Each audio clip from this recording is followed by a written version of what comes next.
Hello there, sword friends. Today I'm going to tell you a little bit about sword cleaning, and unlike so many of my other videos, I'm going to make an effort to make this a little bit more concise than usual. So this is going to focus on Flitz metal polish. I've talked about this stuff in the past. I've made videos about it. They'll be linked in the description down below. I'll try to link the Flitz stuff as well if you want to get some. You should also know, though, before I get into it, the folks at Flitz sent me some stuff to do this video. I actually reached out to them because I was out of Flitz and I was going to go buy more and thought, hey, maybe they'll send me some because I'm going to make a video about it. And they did, and they sent me a whole bunch of stuff. They sent me the metal polish, which is what I use, but they also sent me ceramic sealant, which I'm going to try, and then some other stuff which I haven't tested or used. But if you find this video useful, maybe I can make a follow-up and tell you if any of that stuff works out well or not, because the other stuff is a little bit more, how well does it work over a long period of time, or maybe requires a little bit more testing than I want to put in this video. But I digress. I've used the Flitz polish before, and I was just going to go buy more anyway, but they sent me some. So take that for what it's worth. If you think it makes me biased, you know, at the start. So I'm going to talk about where I think Flitz works really well and where it doesn't, and hopefully this is a helpful thing for the process of cleaning. So I have a couple examples of swords. I'm going to talk about a Nagamaki from Shadow Dancer that has some tree juice on it. I'm going to talk about some light stains on another longer katana that I have, and then I'm going to talk about using it on an antique that's not really an antique and it's probably a fake and is mostly broken and is a disaster waiting to happen. But don't take this as an endorsement to use these on antiques. Use your best judgment. If you use rust cleaning products and polishers on antiques, you can diminish the value, remove historical value, diminish your investment. All sorts of things can happen from that. So use your best judgment there, but be cautious about it. Know that there may be some consequences if you do that. The other thing is I have a pocket knife and some other broken bits of swords that I can just evaluate to see, you know, disaster cases and how well does it help. But I'll also start by just general cleaning.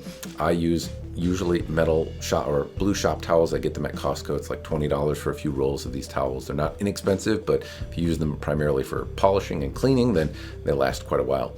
Flitz also sent some microfiber towels. They worked really well, and they also sent this little sponge thing that I tested on the sword before I used it and did not mar the surface of the sword. Be careful about using like paper towels or something like that, because a lot of those have little jagged edges in it which cause small scratches in the surface of your katana if it has a mirrored kind of polish on it, or any kind of knife or sword with a really high sheen polish. It can diminish those. I often recommend taking like the spine or maybe a spot that already has a scratch on it, testing the towel with some reasonable pressure and see if it creates some small scratches. You know, work up in terms of pressure to see if that medium causes any problems before you use it to just go over the entire surface of the sword or the blade or whatever you happen to be polishing. Anyway, getting into it, the Flitz, I open the tube, I apply, you know, 3 or 4 spots over the blade. Then I take the little towel they sent me, and not the towel, the little sponge thing that they sent me after testing it, and I move it over the blade. Now, that's basically all I'm doing with the Flitz, is I try to start at the base, go over. If I come near the tip, I try to go over the tip of the sword, because if you come back down, it's really easy to stab yourself or cut open the towel that you're using. So cautious around the tip area. I'm also, even though the first blade that I'm using only has some tree juice on it, I'm really focusing on the whole blade. The Flitz will remove material from the sword. Very, very small amounts, but it will remove material from the sword. And so if you only use it in one spot, it's going to be shinier than the rest of it. So you want to kind of do it evenly over the entirety of the blade. Now, I kind of lean into some spots where there's gunk, but I'm generally going over the entire blade. Now, when I do that, I'm also trying to be gingerly, because I don't want to remove the hamon. If I really lean into it and do a lot of this polishing and spend some time on it or put a lot of pressure on it, it's possible I'm going to lose some of the metallurgical effects that I want to see in the sword. My main goal with this first one is just to clean it, remove the sap and gunk and glue and from cutting water bottles. And once those are gone, then I more or less stop. If you keep going, Flitz will turn dry and it will kind of self-remove as you continue to move, or it'll be a lot easier to remove. But I don't want to do that. I want to stop once I've achieved my goal of cleaning the sword. So once I do that, I take a towel with rubbing alcohol on it and I go over and I remove any of the Flitz. I then take one of the shop towels that they sent me, the microfiber towels, remove what should already be a clean sword, but there's still always a little bit of a remnant there. And then I go over with the third microfiber towel and I go over what should be already a clean sword again and dry it off. And it is very slick. Removed all the debris. I can still make out the hamon. Things are likely marginally shinier, but I don't notice it necessarily, and I still feel like I can see all the detail in the sword that was there before. It hasn't turned it just into a purely mirror surface, which is what I was really aiming for.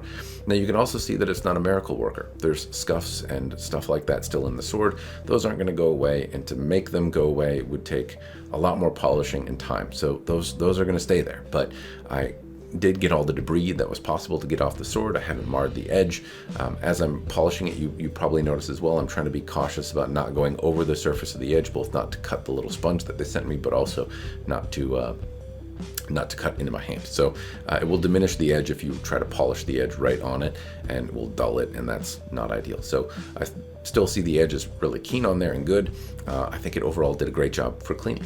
The next sword that I have though is got some minor stains on it. Look like coffee stains almost, just very light surface rust beginning to appear. Very slight pitting, but very, very, very minor. It doesn't have weird little spiders or very deep pits. It looks like I've dunked it in coffee and left it stained on there.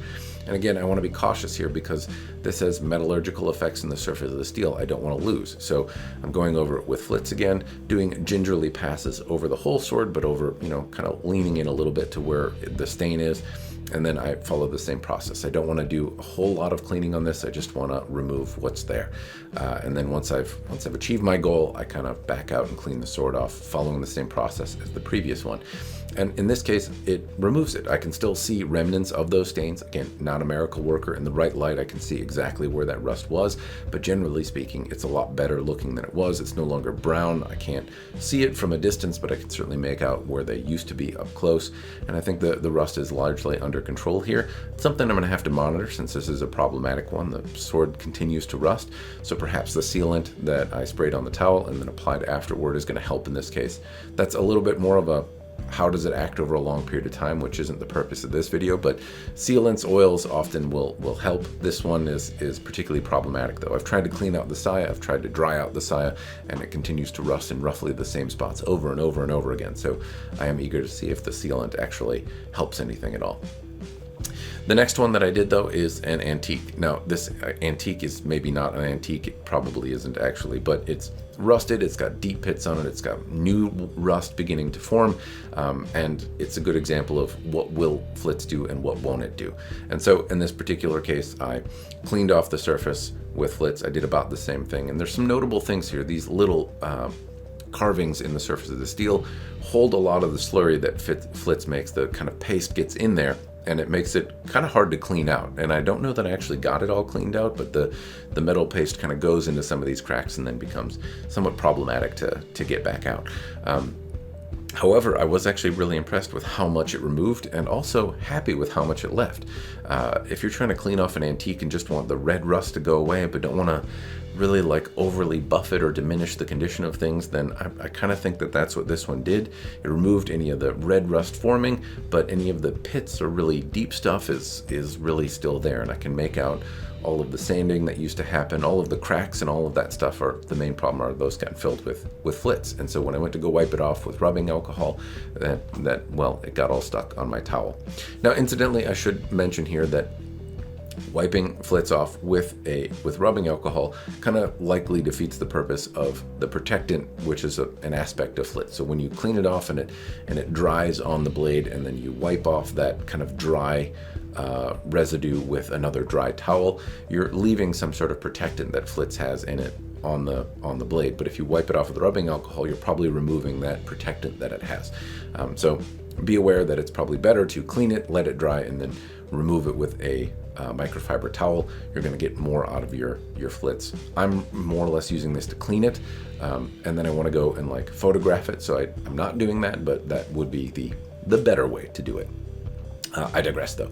In this particular case, the Flitz got stuck in some of the cracks. It also exposed more of them than I knew were there, indicating to me that this is not suitable for use and is absolutely a disaster waiting to happen. But I digress. Point is, the level of cleanliness here is, I think, helpful to see, because it's a good example of where Flitz is going to not really do any kind of miracles for you. In the previous cases, it removed all the things and left it in a state that I thought was good. In this case, it didn't really address some of the really deeply pitted areas, at least in the 5 minutes I was rubbing on it with Flitz. It's possible it will with more time, more pressure, more energy, but I didn't want to put any of that into it. As a general cleaning, I thought it did actually a pretty solid job.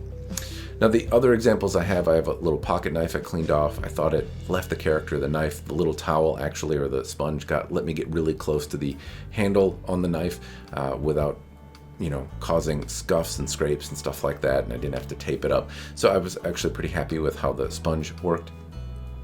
The metal broken sword bits that I had as well were, I just think, good examples of what Flitz can do and what it can't, because these are neglected, broken sword tips that have been in like etching solutions and have all manner of really awful rust happening on them.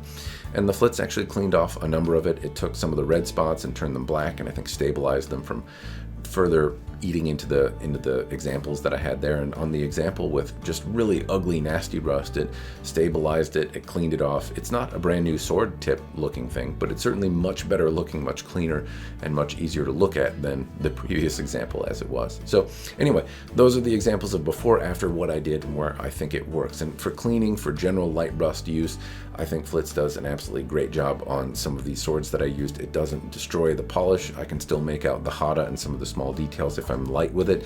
Though do use caution, because if you really lean into the Flitz, or you're watching a TV show buffing it, you'll lose some of the metallurgical effects in the sword perhaps you want to save. So it will likely turn your sword into a mirrored surface.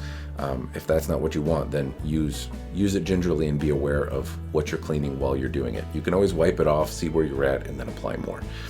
Anyway, that's where I found it to be helpful. I did apply the ceramic sealant as well. We'll see what happens there. And if you want me to test some of the other stuff to see how that works, let me know in the commentary down below if this was helpful. But this is a process that I use to clean.